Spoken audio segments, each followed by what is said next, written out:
Idea what's happening right now. Okay, sorry for this technical difficulty.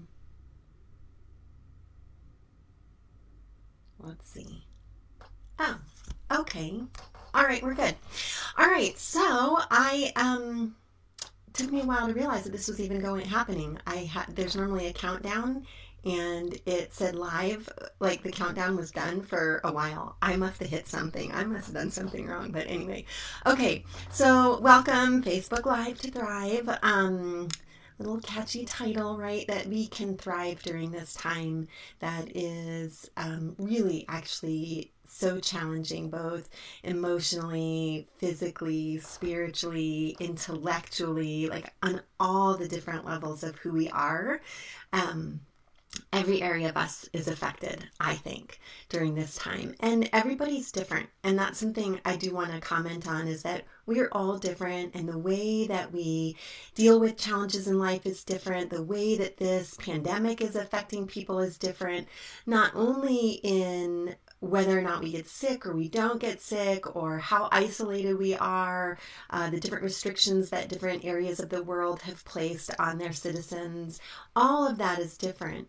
And I say things on these posts to give encouragement and maybe some guidance and some skills and some different ways of functioning. But I fully understand that what I'm saying may or may not apply to you, might not work for you. You might find it as a threat to you in some way, or that I'm condemning you in some way. And I just want you to know that my heartbeat is not to say, this is what you must do, and this is how it should be for you. It's more, hey, this might be helpful for you. I found all of these strategies and skills to be helpful for me as I go through life, and I'm finding them very helpful right now in the here and now and what's happening with this pandemic. And I'm just hoping that you will find some of it helpful too. But know that I'm not the end all. I know I'm not the end all. I know I'm not the end all. You can know I'm not the end all. And if what I'm saying doesn't fit for you, throw it out, right? Just don't even bother and go find somebody who does, and something that can be helpful for you. The other piece that I think is really important for me to cover is that what I recommend and the ideas that I have are never said in a way that is meant to be, you can do this and you can be perfect at it.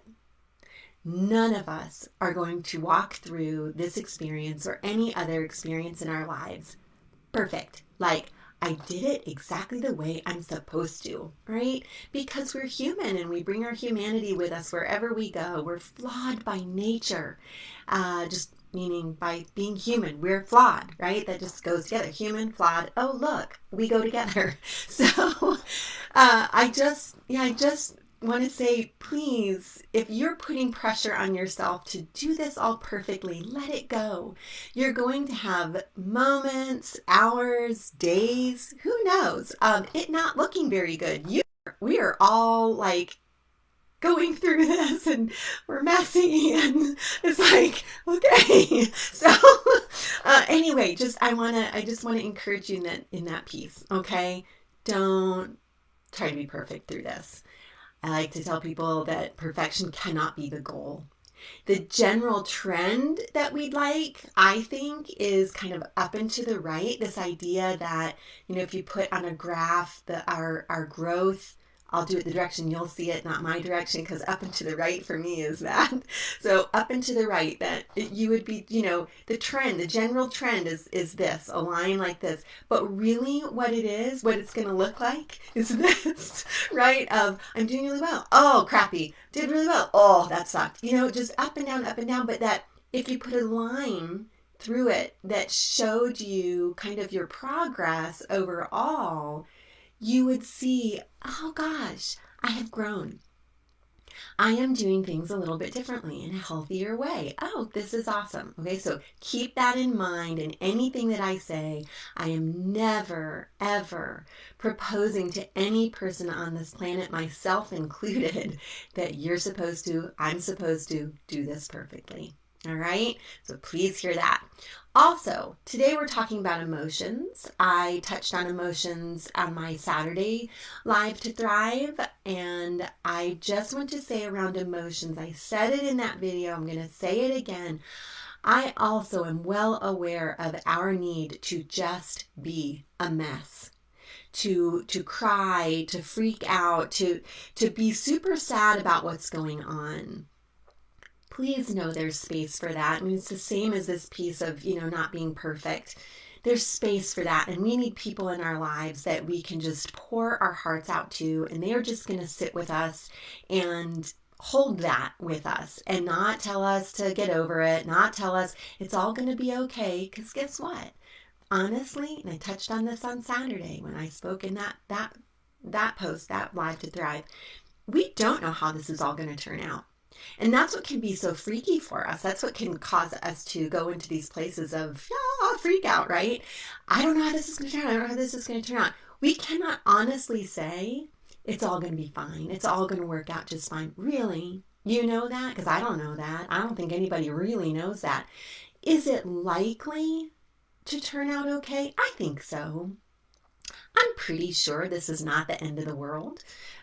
Or that we're going to end up in some zombie apocalypse, which, by the way, if that happens, just take me out quickly, because I really don't want to spend the rest of my life running away from a zombie.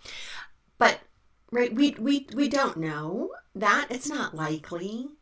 But so that's why it's so important to just bring it to here, right, and stay with today. Today's bad enough, and you can cry about today. You can be scared about today, because there are really scary things happening. Right? And so much is unknown. You walk into the grocery store and there's no, not as much food, sometimes no meat at times, right? They're trying to stock and they're trying to keep up with all of us who are panicking and buying everything we can find. But, those are scary moments when that happens. So I got a little lost there. I was going to talk about toilet paper again. We kind of freak out when there's no toilet paper too. So, deep breath.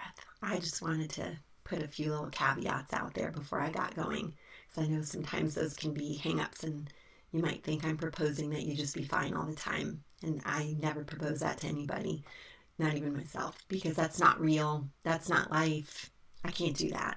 But I'm not going to say that that's important for you or myself, then I'm certainly not going to tell you that that's important. I could be wrong on this one. I don't care. I really don't care. I think it's important for us to, whether I'm right or wrong, I think it's important for us to honor our experiences. Okay? So that said, I'm going to jump into emotions and owning your emotions. Here's where we go with our emotions.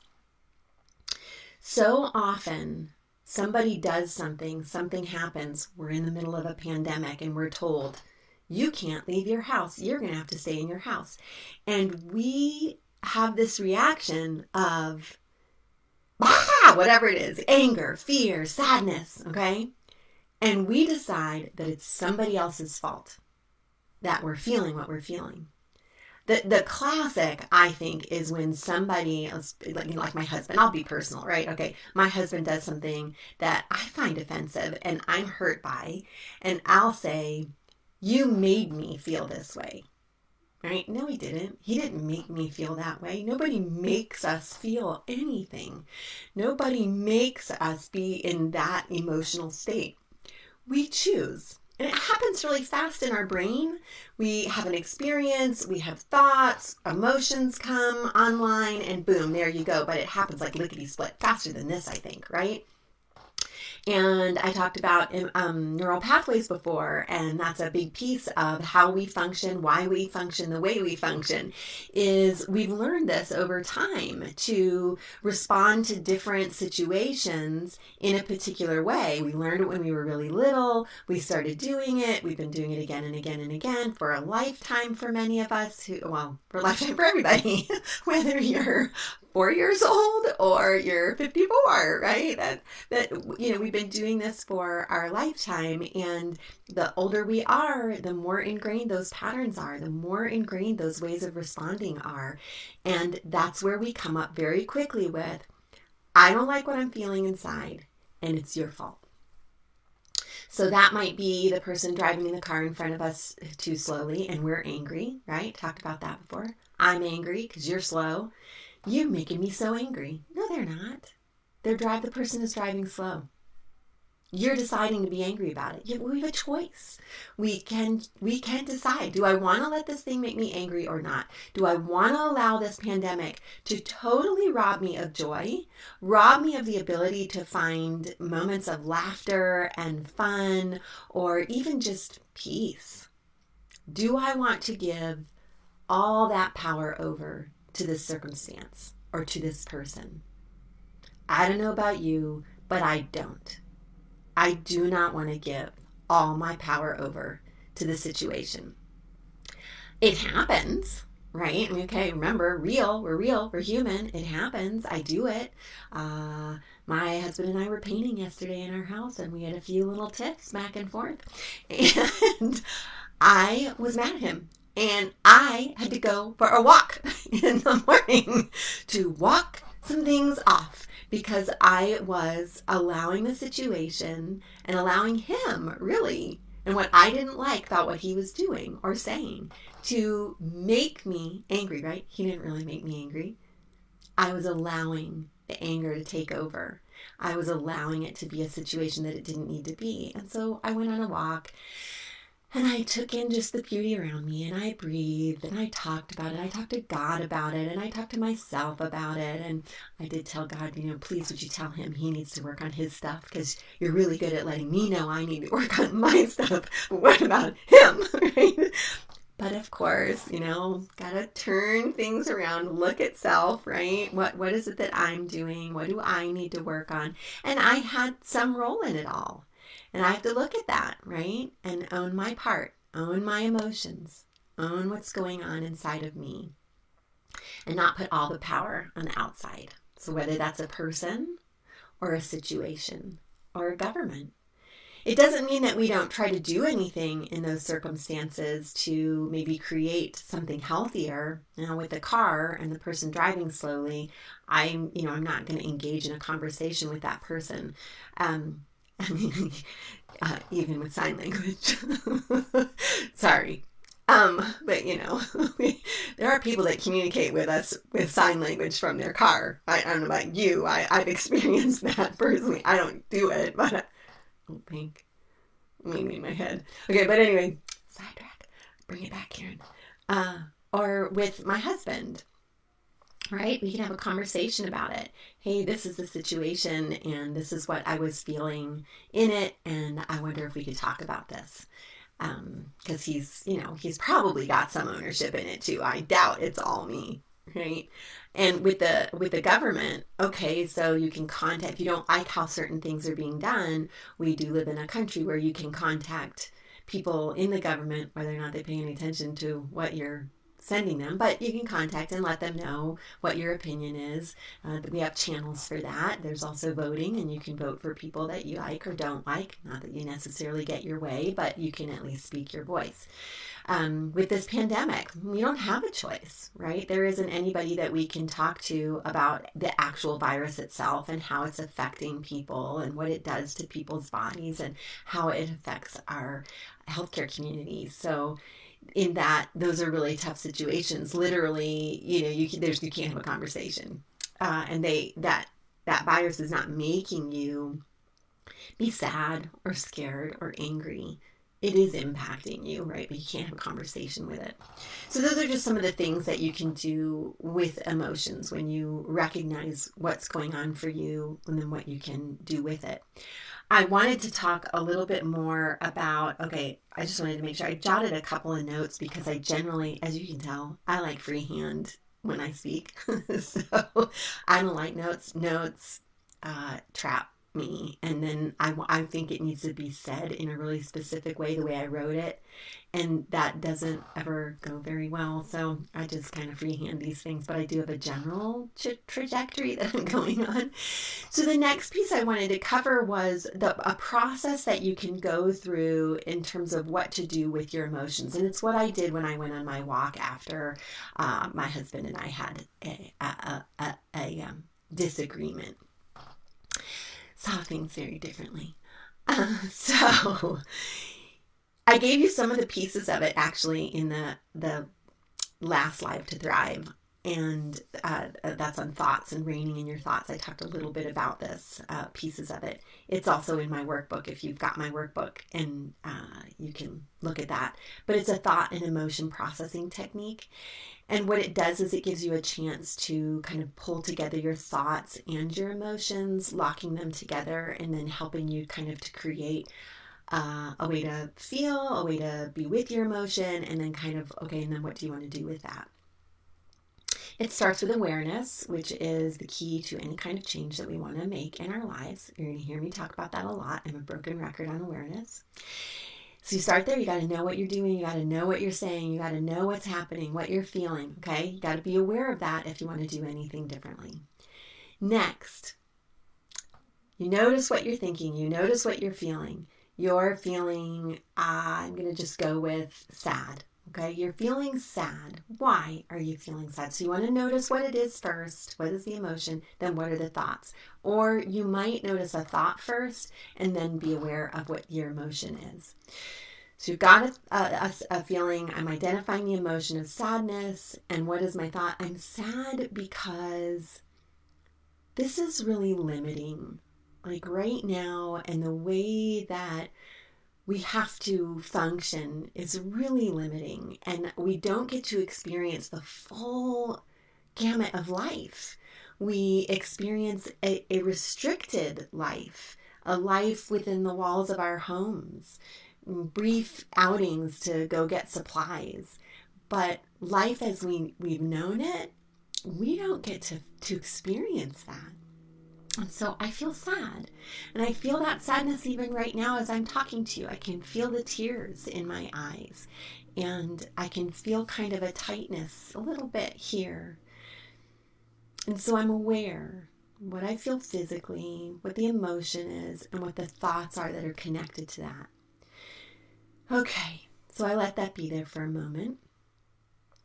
And then I got to go to this place of the thoughts. Are the thoughts that I have based in truth? Are they made up? Are they fabricated in some way? No. Like, what's true and real about my life is restricted? Everything is true and real about my life is restricted.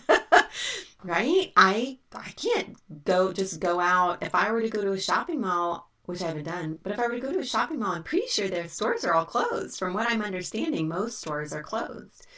I can't go to my office and just meet with my clients. That's true and real. I'm confined to home. I have a daughter with a compromised immune system. That would be putting her in jeopardy. And so absolutely not. My life is restricted. Yours may be just as restricted as mine, or maybe even more, because we're not in a shelter-in-place situation in Colorado where I am yet. That may come, but we're not. So there's a little bit of freedom, but pretty restricted. Okay, so that all passes through what's true and real. Now, if I said I'm really sad because I'm never ever going to get to go out and live life like I used to ever again, and I put that through what's true and real, anytime we say never, always, you can be guaranteed, unless there's a few circumstances where this doesn't fit, but the majority of things, majority of situations, if I say never or always, it probably isn't true or real. It is probably something where, as I talked about in my previous post, you might want to watch it if you didn't, but where I talked about, there are things that we catastrophize, right? We make them much worse than they really are. So if I had done that, and I passed that through what's true and real, I would have to catch that and say, and it helps, by the way, to write this stuff down, and then you can look at it and you can bring somebody else in to be like, hey, these are the thoughts I'm having. Can you help me decipher what maybe is true and real and what I'm making up, or what I'm forecasting to be way worse than it actually is in this moment, right? Am I making, is it anything that's down the line? And then you just bring it back to what's true and real. So I would have to throw those things out and say, okay, but what's true and real? My life is restricted, and it isn't the way that it has been in the past. And so once you get to the place of what's true and real, all right, so if I say that, my life is restricted, and it's not like it was in the past, I can feel that sadness, right? It's right there because that is sad. True and real, my life is restricted, has sadness with it. I don't need to shove that away. That's not going to be healthy for me, but I can own it, right? Yeah, that's my experience. That's what I'm feeling right now. This virus isn't making me feel this. The government isn't making me feel this. This is what it feels like for me to have a restricted life, to not have the freedoms that I have had in the past. So then you decide how long you want to sit with that feeling, right? Sit with that emotion. Well, for right now, I'm just letting it be there, and then it's kind of going to flit away. Well, it did already. It flitted away, and it didn't stay. I could decide that I want to feel it for as long as it's there. It's usually, people talk a lot about emotions come in waves. And so you allow yourself to feel that wave and then let it pass. And maybe that's the place where you say, okay, that's how long I was going to allow myself to feel it. And then that ends. And then you take a deep breath and you say, all right, well, where do I have power and control or something that I can do that's healthy, that's legal, and wise? Healthy, legal, and wise that I could do right now that either is going to feel good for me, or maybe it's something where I have some agency in this. In this case, I have none, right? I can't change that my life is restricted. But I can't have a conversation with anybody to say, hey, could we talk about lifting some of these restrictions? Like, no, this isn't a place where there's going to be a conversation about it. It's not like with my husband where, we could have a conversation about what happened. I can't do any of those things. I can take advantage of as much as possible what I am able to do, right? So making sure I get outside and get some walks in while we can still do that, and enjoy talking with my neighbors, which was really fun for me yesterday. They're all out in the cul-de-sac, and we're, keeping our distance from each other, but able to talk and connect a little bit with one another. I look at the things that I can do, and that helps me. Even now as I'm talking to you, like, that's helpful to me. Like, oh, okay, yes, my life is restricted, but I also have some things that I can do. And so I'm going to go do that. And you just go do whatever it is that you realize you have some ability to do something about it. Again, remember, always, always, always healthy, legal, and wise. Okay? Put it through that filter of what you can do. And there you go. There you have it. That is a strategy that you can employ to help you process through your emotions. The key is that, I'm sorry, I'm stopping because I see a comment, which I don't see very often. So thank you, Amanda. Thank you. I'm grateful that this is helpful. Yeah, that's something that you can do to process through. Notice that it isn't about ignoring your emotion, right? Owning our emotions isn't, and I don't feel it anymore, and I'm fine about it now. No, you just own, this is how I'm feeling, this is the situation, this is my response to it, and this is what's anchored in truth and reality connected to how I'm feeling. And now this is what I feel, because usually if you get rid of some of the stuff that's not anchored in truth and reality, the emotion isn't quite as big, quite as strong. And so, okay, this is what I'm feeling, and this is what I want to do with it, right? This is where I have some agency. So, strategy to employ to help yourself as you go through this. I'm starting some Zoom groups.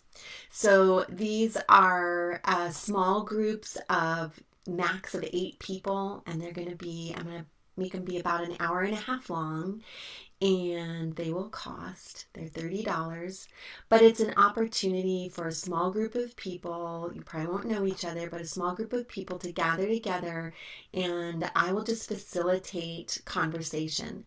So it's a place where you can talk about what you're feeling, where you can talk about what you're thinking, and get some support in that space, because I understand that for some of you, you don't have anybody you can talk to. to help you maybe process through, okay, what of my thoughts are true and real? Can you help me there? Because I can't decipher this. Or somebody who can sit with you in your emotion and just hold it with you and not condemn you and not tell you that you shouldn't feel what you're feeling, or that if you just believed in God more, you'd be fine. Some of you don't have those people in your life at all, or very little, and I recognize that. And so I am offering some groups. So we'll meet on Zoom, and again, just a small group. So I'm going to post information about that. If you're interested in participating in a group with me, just message me. That's probably the easiest way to do it, when it's through Facebook, or you can email me, or if you don't know my email address, I think there's a connection for my website here on this Facebook page, so you can go there, and my email address is on there. But yeah, let me know if that's something that would be helpful for you, and they'll be ongoing. So, but you can just drop in once if you want to. Just that'll be pretty flexible, just given the state of things. People are in different levels of restrictions and different levels of being affected. So there'll be some flexibility there. And I'll have one that meets in the morning and one that meets in the evening. So maybe morning works better for you, or evening works better for you. So they'll be on different days of the week. So I'll give you more information about that. I'll type it up, and it'll be in a post shortly after this video. Okay. So this week was shorter, because I did this, sorry, not this week, this live was shorter because a lot of the pieces that I wanted to build off of, I already talked about in previous posts. So if you're lost and you don't know what the heck I was just talking about, with especially like putting it through the filter of what's true and real, go back and look at the post I put on Saturday the 21st. And I think that will be helpful. And then the very first post, which I can't remember when I posted that, the Facebook Live to Thrive, the first one, might have some little tips in there too that will be helpful if you didn't watch that. Okay, thank you for joining me. And I have another Facebook Live to Thrive that will be on Wednesday, this coming Wednesday, the 25th. That one's going to be in the morning, so I'm kind of alternating these afternoon or late afternoon, morning, so that different people, if they want to catch it live, they can, but it really doesn't matter because it's recorded, right? So you can watch it anytime. But on Wednesday, the 25th at 10 o'clock in the morning, I'm going to talk about self-care. So what does that look like, and why? What's the importance of self-care? How do I do that? That kind of stuff. So I'll be talking about that. If that's a topic that you are interested in, come and join me. All right. Once again, thank you so much. And I look forward to seeing you on my next live. Okay.